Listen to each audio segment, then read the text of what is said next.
الحمد للہ الذی کفی وسلام علی عبادہ الذین اصطفی اما بعد۔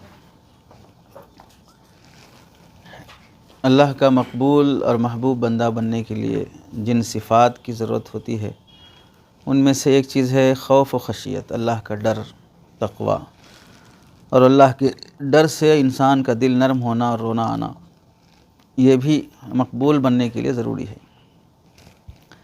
چنانچہ مقبولیت کے اسباب میں سے ایک تجربہ کرتے ہوئے قاسم بن محمد رحمۃ اللہ علیہ کہتے ہیں کہ ہم لوگ عبداللہ ابن مبارک رحمۃ اللہ علیہ کے ساتھ سفر میں تھے۔ میرے دل میں بار بار خیال آ رہا تھا، یہ ہمارے ہی زمانے کے ہیں، ہماری عمر کے ہیں، آخر کیا وجہ ہے کہ ان کی اتنی مقبولیت ہے، ہم سب سے آگے ہیں، بہت ان کی شہرت ہے، مقام بہت بلند ہے، ہر کوئی ان سے محبت کرتا ہے۔ ویسے ہم بھی نماز پڑھتے ہیں، ہم بھی روزہ رکھتے ہیں، جہاد کرتے ہیں، حج بھی ہے، سب چیزیں ہیں، ان میں آخر ایسی کون سی خوبی ہے کہ ان کو اتنی اللہ تعالیٰ مقبولیت دے دیا ہے۔ اسی سوچ میں تھا، سفر میں ساتھ میں ہی ہیں ابن مبارک رحمۃ اللہ علیہ کے ساتھ۔ تو ایک مرتبہ ملک شام کے راستے میں ایک گھر میں ہم لوگوں کا کھانا تھا، بیٹھے تھے، اچانک چراغ بجھ گیا۔ تو ہم میں سے ایک ساتھی باہر چراغ لانے کے لیے گیا، جب واپس لے کے آیا تو چراغ کی روشنی میں نے دیکھا کہ ابن مبارک اتنی دیر جتنے چراغ بجھ کے پھر جلنے تک کے درمیان میں اتنا روئے کہ ان کے پوری داڑھی آنسوؤں سے بھیگ گئی، اتنی دیر میں بس۔ تو مجھے احساس ہوا کہ یہ اس اندھیرے کو دیکھ کر انہوں نے قبر اور قیامت کے اندھیرے کا تصور کر لیا اور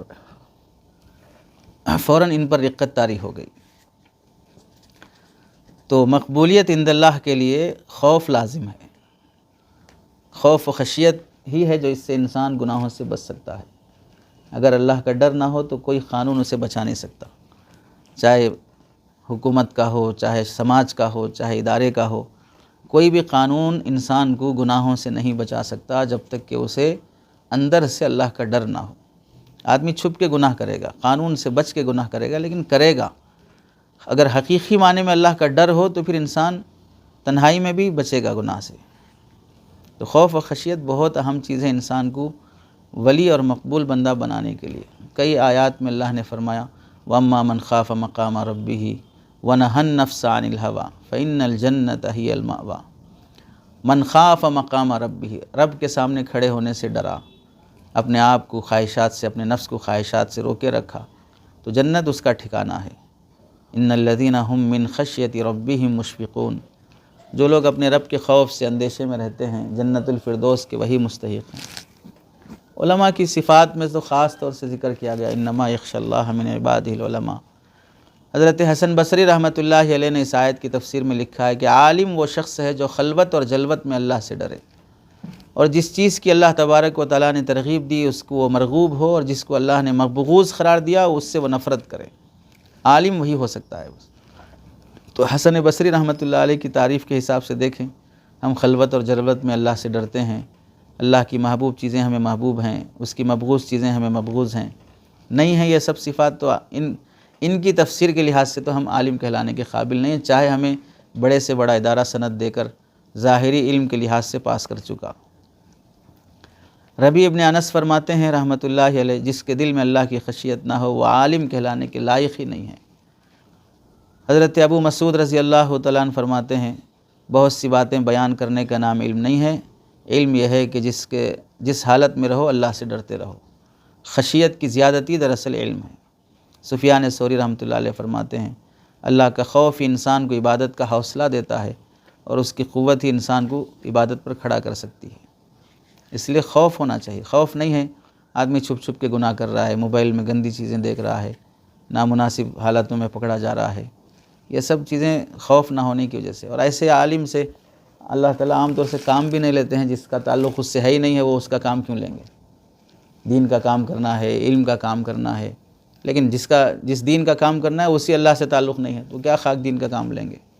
پھر مارے پھرتے رہتے ہیں، کہیں خدمت، کہیں امامت، کہیں فلاں کہیں فلاں۔ پہلے جس سے ملنا ہے اس سے تو تعلق رکھو، جس کا کام کرنا ہے اس سے تو دشمنی مول لی اور پھر اس کا کام کرنے واسطے اس کے پاس ویکنسی مانگتے پھر رہے ہو۔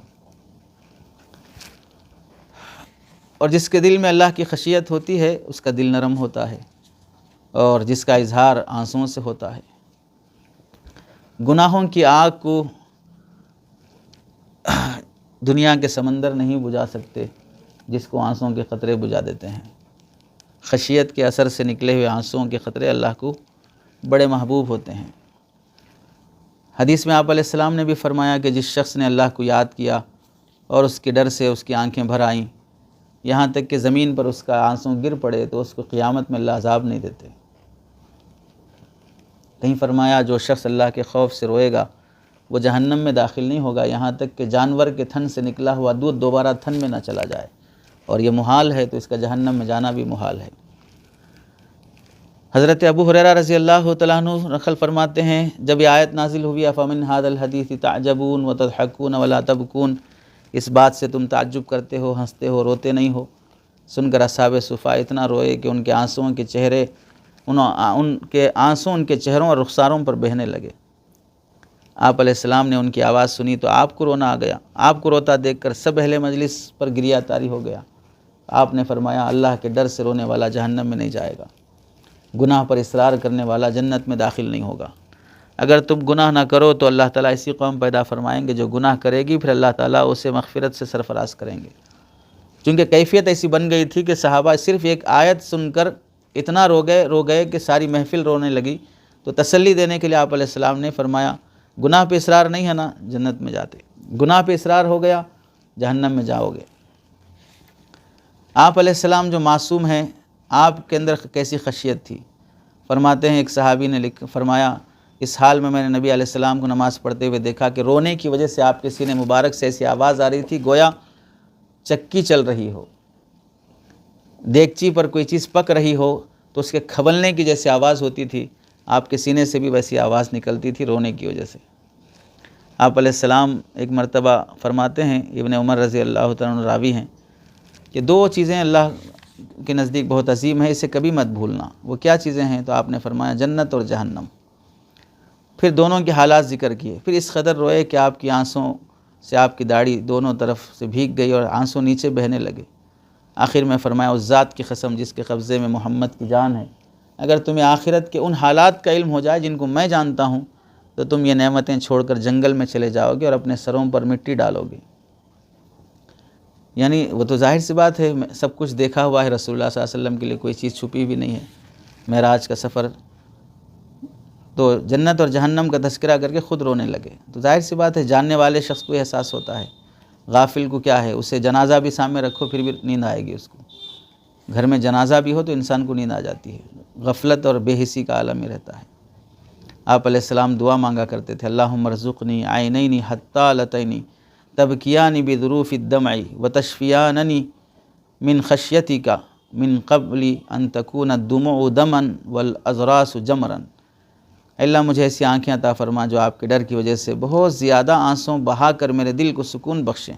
تشفیاننی، اس سے پہلے کہ آنسوں خون میں اور داڑیں خشک ٹھیکروں میں تبدیل ہو جائیں، یعنی موت آ جائے اس سے پہلے مجھے وہ آنکھیں نصیب فرما۔ ان صحابہ اکرام کی زندگی میں خشیت کیسی تھی، جس کی وجہ سے رقت قلب کیسا تھا۔ قرآن کی تلاوت کے وقت سیدنا ابو بکر رضی اللہ تعالیٰ عنہ بے قابو ہو جاتے تھے، اور ان کے رونے کو دیکھ کے محلے کے لوگ بھی روتے تھے، آس پاس کے پڑوسی بھی، حضرت صدیق اکبر کے۔ اور کبھی خشیت کی مارے فرماتے کاش میں ایک پودا ہوتا جسے کاٹ دیا جاتا۔ کبھی اپنی زبان کو پکڑ کے فرماتے اسی نے خطرے کے مواقع میں لا کے کھڑا کیا ہے۔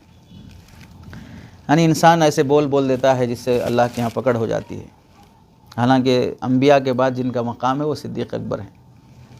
سیدنا عمر فاروق رضی اللہ تعالیٰ عنہ، آپ کے چہرے انور پر زیادہ رونے کی وجہ سے گال پر 2 دھاریوں کے نشان پڑ چکے تھے، بار بار پانی بہنے کا وہاں سے نشان۔ زمین کا تنکا اٹھاتے فرماتے کاش میں تنکا ہوتا، کاش میری ماں نے پیدا ہی نہ کیا ہوتا، مجھے جنا ہی نہ ہوتا، میں کچھ نہ ہوتا، میرا نام و نشان نہ ہوتا۔ اور یہاں تک فرماتے اگر میدان حشر میں اعلان ہو کہ اللہ کی طرف سے لوگوں ایک آدمی کے سوا تم سب لوگ جنت میں چلے جاؤ گے تو مجھے ڈر ہے کہ وہ ایک آدمی جو جنت سے رہ جانے والا ہے وہ میں ہی رہوں گا شاید۔ اور اگر یہ اعلان ہونے لگے کہ اے جہنمیوں ایک آدمی کے سوا سب جہنم سے نکال دیے جائیں گے تو مجھے ڈر ہے کہ وہ جہنم میں اکیلا میں ہی رہ جانے والا ہوں گا۔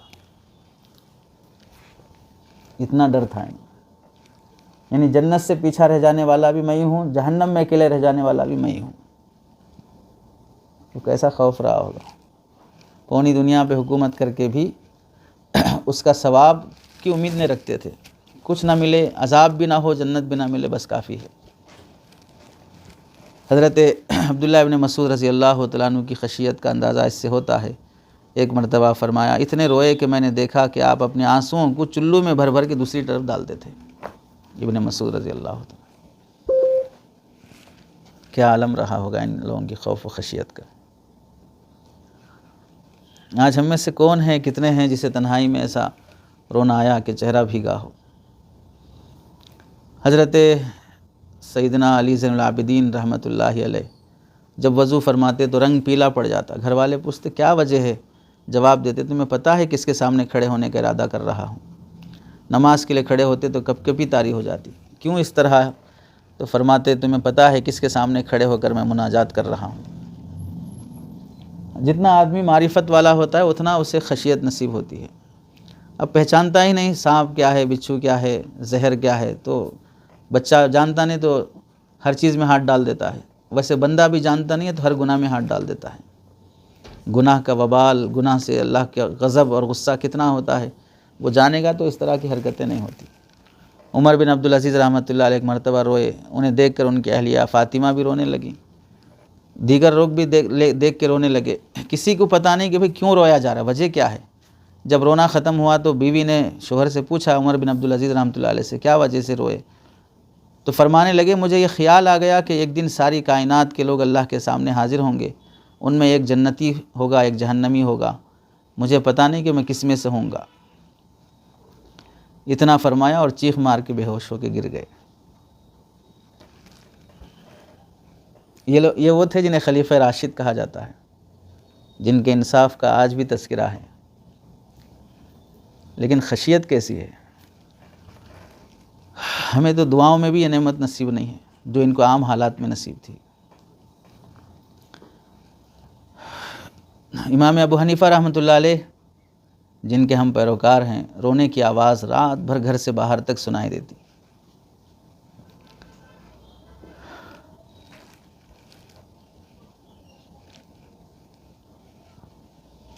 کبھی اتنا روتے کہ آپ کے پڑوسی آپ کی حالت پر ترس کھانے لگتے.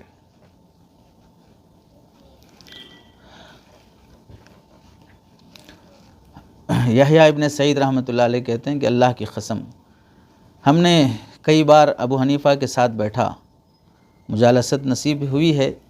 جب بھی ان کے چہرے کو دیکھتا تو مجھے فوراً احساس ہو جاتا کہ یہ اللہ سے بہت ڈرنے والا چہرہ.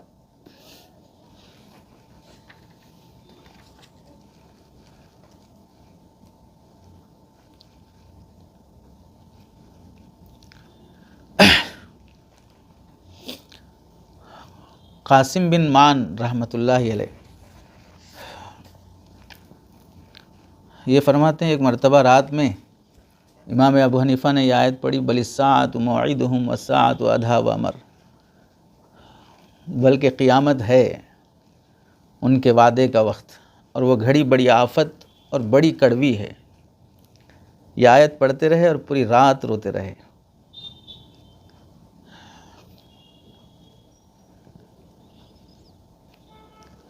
ایسے ہی عبدالرزاق بن حمام رحمۃ اللہ علیہ فرماتے ہیں جب بھی امام ابو حنیفہ کو دیکھتا تو آپ کی آنکھوں اور رخساروں پر رونے کے آثار محسوس ہوتے. یزید بن کمیت جو خود بھی اللہ کے نیک بندوں میں سے تھے،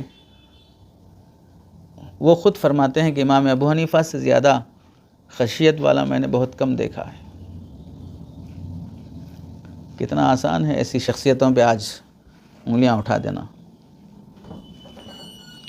ایک مرتبہ علی بن حسین مؤذن نے عشاء کی نماز میں سورۃ الزلزال پڑھی، اذا زلزلت الارض زلزالہا. امام ابو حنیفہ بھی جماعت میں شریک تھے. نماز ختم ہوئی، لوگ چلے گئے تو یہ مؤذن جو تھے علی بن حسین، امام ابو حنیفہ کو دیکھا کہ فکر میں بیٹھے ہیں، سانس تیز چل رہی ہے، بے چینی ہے، اندر سے رونے کی کیفیت ہے. تو سمجھ گئے کہ بھئی تنہائی میں چھوڑ دینا چاہیے. تو چراغ جلتا چھوڑ کے چلے گئے. صبح صادق کو جب اذان دینے کے لیے آئے تو دیکھا کہ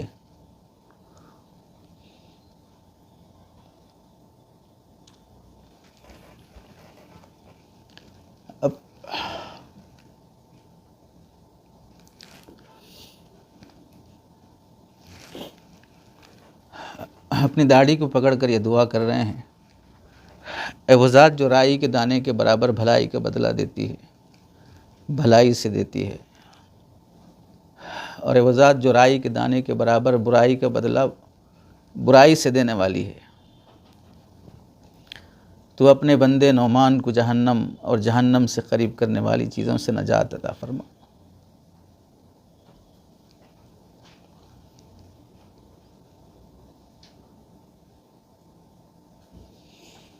اور ایک راوی ہیں یحییٰ بن نصر، یہ کہتے ہیں کہ میرے والد صاحب امام ابو حنیفہ کے دوست تھے،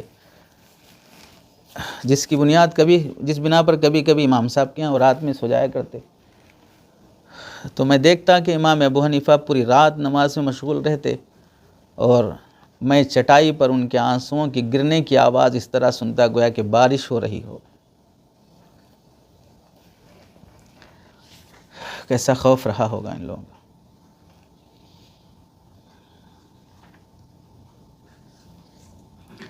حضرت حمزہ عامہ فرماتے ہیں، میری والدہ مجھے حضرت حسن بصری کی خدمت میں لے گئیں، عرض کیا حضرت میں اپنے اس بچے کو آپ کی خدمت میں چھوڑنا چاہتی ہوں، ہو سکتا ہے اسے فائدہ ہو جائے۔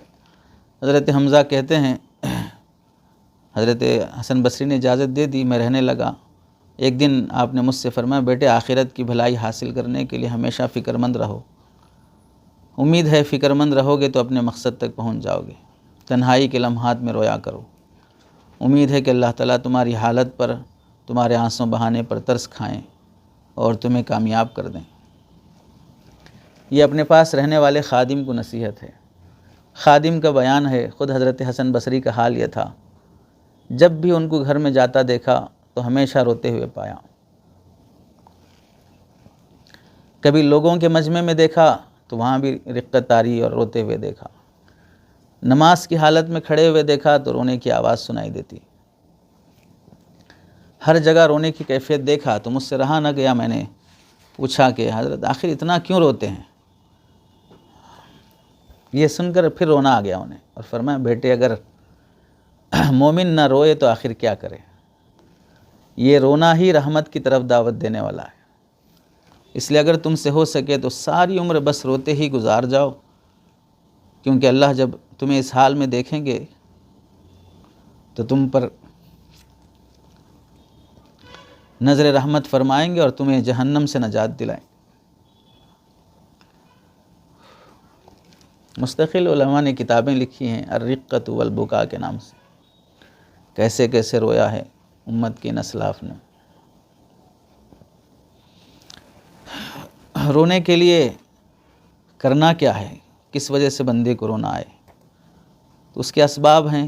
نمبر 1، اپنے گناہوں کے بارے میں غور کریں، اگر دل اس پر نرم ہو جائے تو فبیہا، ورنہ آدمی میدان حشر اور قیامت کے ہوش ربا حالات پر غور کرے کہ کیا ہوگا میدان حشر میں، جہاں انبیاء بھی بے چین ہوں گے۔ اگر اس پر بھی رونا نہ آئے تو پھر جہنم اور اس کی ہولناک حالات سوچے۔ یہ 3 وجوہات بیان کی، پہلے تو گناہ، پھر اس کے بعد میدان حشر، پھر اس کے بعد جہنم۔ یہ فرما کر حضرت صالح ایک چیخ مارے اور بے ہوش ہو گئے۔ دراصل حضرت مکحول فرماتے ہیں، جس آدمی کا گناہ جتنا کم ہوگا، جس آدمی کے گناہ جتنے کم ہوں گے اتنا ہی اس کا دل نرم ہوگا۔ جتنا آدمی گنہگار ہو جاتا ہے اتنا اس کا دل سخت ہو جاتا ہے، پھر رونا نہیں آتا ہے۔ رونے کے ساتھ ساتھ اسے چھپانے کی بھی کوشش کرنا۔ بعض مرتبہ ہوتا کہ آدمی رونے کی طرح رہتا ہے لیکن آنسو نہیں نکلتے، کیفیت نہیں بنتی، اندر سے ہی آدمی گھٹتے رہتا۔ جیسے بعض مرتبہ دیکھے ہوں گے کہ کسی کو چھینک آتی ہے، وہ چھینک کی آواز آتی لیکن چھینک کے اثرات باہر ظاہر نہیں ہوتے، اندر ہی آدمی اسے پی لیتا ہے۔ تو محمد بن واسع فرماتے ہیں، ہم نے ایسے لوگوں کو بھی دیکھا کہ وہ اتنا روتے تھے کہ ان کے رونے سے تکیہ کا نیچے کا پورا حصہ بھیگ جاتا، لیکن اس کے باوجود بھی بازو سونے والی بیوی کو ان کے رونے کی آواز تک نہیں آتی تھی، اور وہ یہ سمجھتی کہ وہ سو گئے ہیں جبکہ وہ رو رہے ہیں. جب صبح ہوتی تکیہ اٹھا کر دیکھا جاتا تو محسوس ہوتا کہ سارا تکیہ آنسوؤں سے بھیگا ہوا ہے. اور کبھی اپنے رونے کو ایسا چھپاتے کہ صف کے بازو کھڑا ہوا آدمی محسوس نہیں کرتا کہ سامنے بازو والا رو رہا ہے، جبکہ اس کے رونے سے اس کی پوری داڑھی بھیگ چکی ہوتی ہے. ایسے ہی مشہور عابد بزرگ حضرت زہیر سلولی رحمۃ اللہ علیہ قبیلہ بلعنبر کے تھے. ایک شخص ہر وقت رویا کرتا تھا. دوسرے نے، جو اس کا دوست تھا، جھڑک کر کہا آخر کیا بات ہے کہ ہر وقت روتے رہتے ہو؟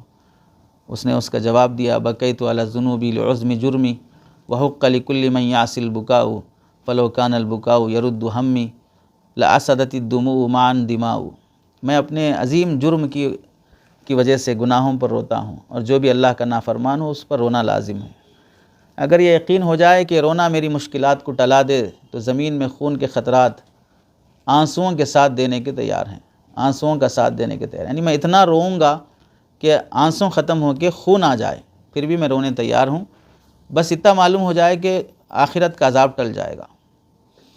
یہ شعر وہ دوست پڑھا اور پھر رونے لگا اور بے ہوش ہو گیا. یہ اللہ کے نیک بندوں کے خشیت کی چند جھلکیاں ہیں، ورنہ ان کی زندگی کے دسیوں واقعات ہر ایک کے ایسے ہیں جس میں انہوں نے تنہائی میں بہت رویا ہے. جیسے ان اسلاف کی زندگیاں، ویسے بزرگوں کی حضرت گنگوہی رحمۃ اللہ علیہ کا رونا، حضرت مدنی رحمۃ اللہ علیہ کا رونا. بسا اوقات ان اکابر کے رونے کی وجہ سے بازو والا پریشان ہو کے اڑ جاتا کہ کوئی شاید شدید تکلیف ہوئی ہو. کبھی ایسے بے چین ہو جاتے گویا کہ دودھ پیتا بچہ کبھی تڑپ اٹھتا ہے، ویسے بے چین ہو جاتے. رونا نہ آئے تو، خشیت نہ آئے تو ڈرنے کا مقام ہے. حضرت مفتی شفیع صاحب رحمۃ اللہ علیہ نے بہت اچھی مثال سے سمجھایا. عالم حقیقی کی علامت اللہ کی خشیت ہے. ہر عالم، ہر طالب علم کو بار بار اپنا جائزہ لینا چاہیے. جائزہ کیسے ہوگا؟ اسے مثال سے سمجھایا. اگر آپ کا گاؤں ہے جدھر آپ جا رہے ہیں تو اس گاؤں کے آنے سے پہلے مختلف اسٹیشن آتے ہیں، میدان آتے، جھاڑ آتے، گاؤں آتے. تو آپ کو ٹرین میں بیٹھیں، بس میں بیٹھیں تو بار بار جھانک کے دیکھتے کون سا گاؤں آیا، اب کون سا گاؤں آیا، اب کون سا اسٹیشن آیا.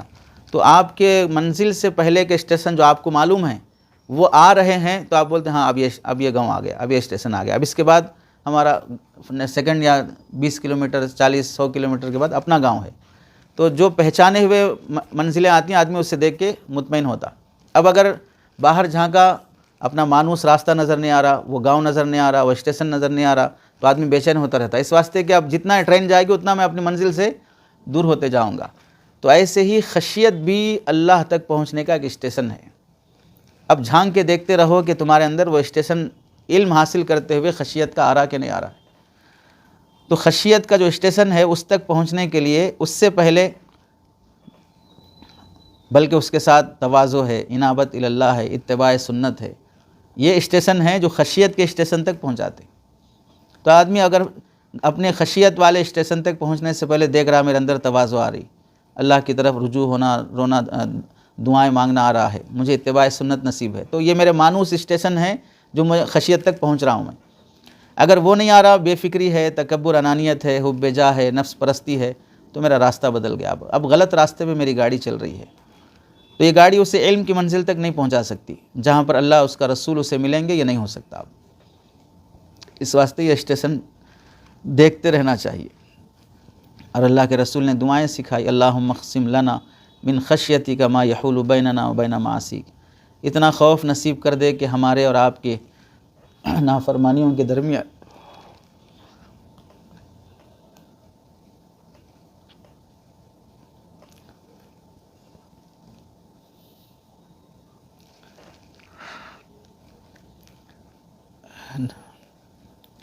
نبوی دعائیں بڑی مؤثر ہوتی ہیں. اتنا تو اللہ کا ڈر آ جائے کہ آدمی گناہ سے بچ جائے. باقی سب کو معلوم ہو خشیت یہ ضروری نہیں ہے. گناہ سے بچا دینے والی خشیت آدمی کے لیے کافی ہے. چلیے اللہ سے دعا ہے کہ عمل کی توفیق نصیب فرمائے.